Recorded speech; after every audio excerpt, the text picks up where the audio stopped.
Saudaraku yang kekasih dalam nama Yesus, hari ini saya membawakan firman Tuhan mengenai kesungguhan hati.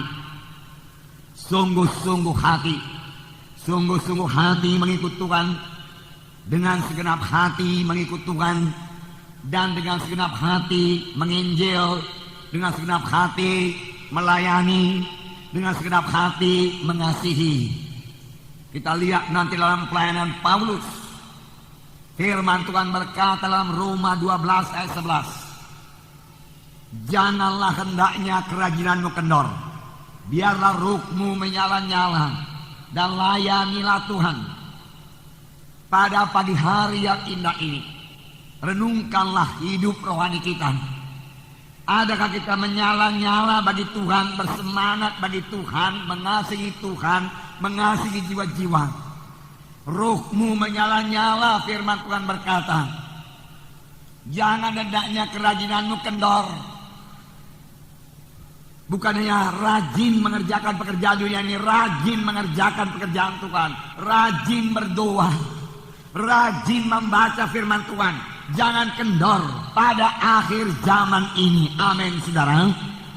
Jangan itu berkurang. Setan mau menipu kita supaya kita lemah pada akhir zaman ini. Supaya semua perkara yang terjadi, gejolak yang terjadi, krisis yang terjadi pada akhir zaman ini memenuhkan pikiran kita. Kita tenggelam di dalamnya. Akhirnya membawa kita bingung. Bahkan lebih jauh bisa membawa kita menjadi takut dan khawatir.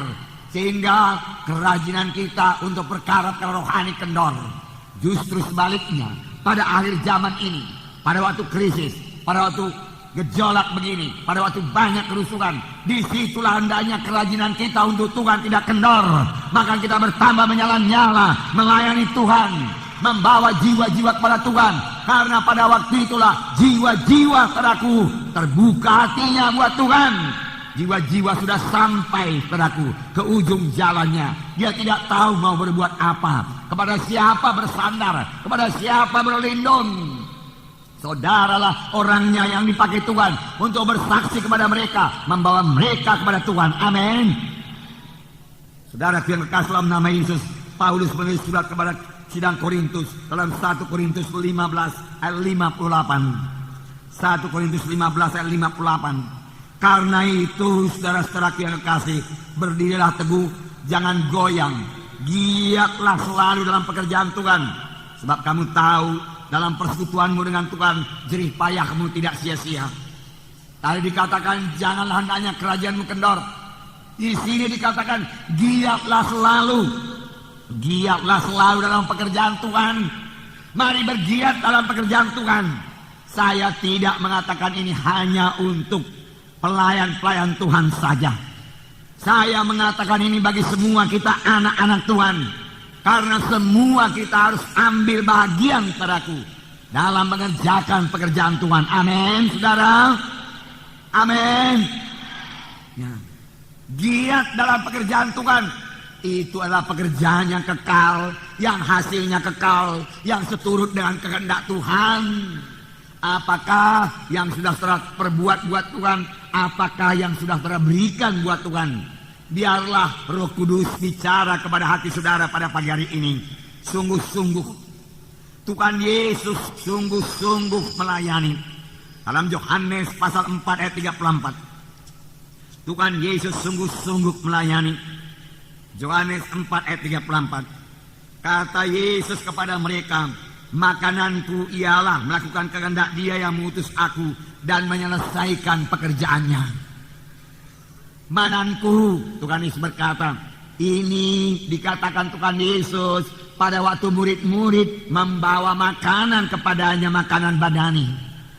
Tapi ada makananku, kata Tuhan Yesus, yang memberi kekuatan kepadaku. Makanan memberi kekuatan, makanan memberi kesegaran.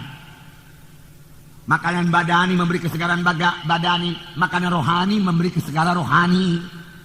Banyak anak-anak Tuhan tidak segar rohaninya, tidak kuat melayaninya, tidak kuat rohaninya. Mengapa? Karena dia tidak melayani.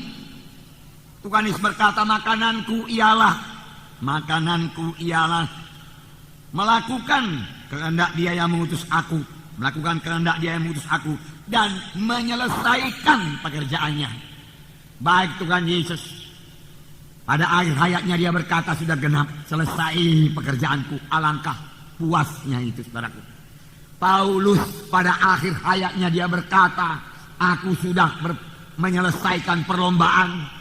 Aku telah menyelesaikan peperanganku, pergumulanku, pelayananku. Akhirnya mahkota kemuliaan tersedia kepadaku. Bagaimana pekerjaan saya? Bagaimana pekerjaan saudara? Saudara, kita datang kepada Tuhan bukan hanya untuk menerima berkat keselamatan, berkat kesembuhan, berkat materi dan lain-lain sebagainya, saudaraku. Kita datang, saudaraku, kita diselamatkan dan kita lahir baru. Kita menjadi anak-anak Tuhan, anggota tubuh Kristus yang punya fungsi dalam tubuh Kristus, yang punya pelayanan dalam tubuh Kristus. Kita harus menyelesaikan pelayanan kita. Amin. Selesaikan. Dan ini perlu tindakan, bahkan tindakan yang berani, tindakan yang banyak kali dikatakan oleh orang dunia ini tidak masuk di akal. Mengapa pekerjaan yang begitu baik ditinggalkan? Mengapa dunia ditinggalkan? Kalau memang panggilan saudara untuk sepenuhnya melayani Tuhan, saya berkata kepada saudara, tidak usah bimbang. Tuhan menyertai saudara. Hari-hari yang indah, hari-hari yang menang menyertai, menunggu saudara. Hari-hari yang sukacita, hari bersorak-sorai menunggu saudara. Puji Tuhan. Sungguh. Tuhan hanya menerima yang sungguh-sungguh. Tidak ada separuh-separuh hati mengikut Tuhan. Tidak ada asal-asalan saja dalam pelayanan. Tuhan minta sungguh-sungguh. Ibrani 11 ayat 6, perhatikan. Ibrani 11 ayat 6. Di sini ada terdapat perkataan sungguh-sungguh. Tetapi tanpa iman tidak mungkin orang berkenan kepada Allah. Sebab barang siapa berpaling kepada Allah, ia harus percaya bahwa Allah ada dan bahwa Allah memberi upah kepada orang yang sungguh-sungguh mencari Dia. Segenap hati mencari Dia. Kepada siapa Tuhan memberi upah? Kepada siapa kesembuhan diberikan? Kepada siapa berkat diberikan? Kepada siapa urapan diberikan? Kepada siapa kuasa diberikan? Kepada orang yang sungguh-sungguh mencari Tuhan. Kepada orang yang sungguh-sungguh berdoa. Kepada orang yang sungguh-sungguh berseru kepada Tuhan. Amin. Tidak ada separuh hati dalam mengikut Tuhan, saudaraku. Tidak ada separuh hati, saudaraku, dalam melayani, saudaraku. Tidak ada. Harus dengan sungguh-sungguh. Saudara, tahukah saudara bahwa saya seorang perempuan yang sakit 12 tahun yang tertulis dalam Markus pasal 5 itu adalah orang yang bersungguh-sungguh. 12 tahun dia sakit, saudaraku, dia bersungguh-sungguh mencari kesembuhan. Walaupun pada mulanya jalannya tidak benar, tetapi dia bersungguh-sungguh, bersemangat.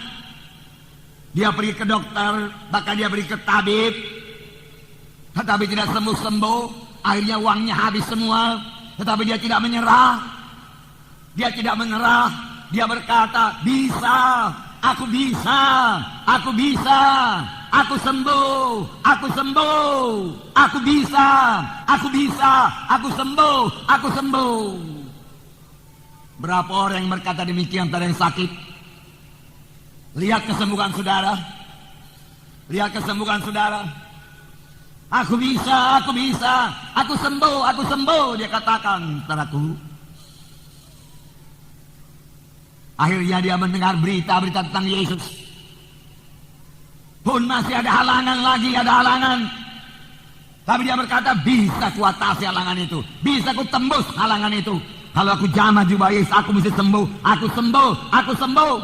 Dia lihat kesembuhan. Bagaimana kita yang menginjil ini?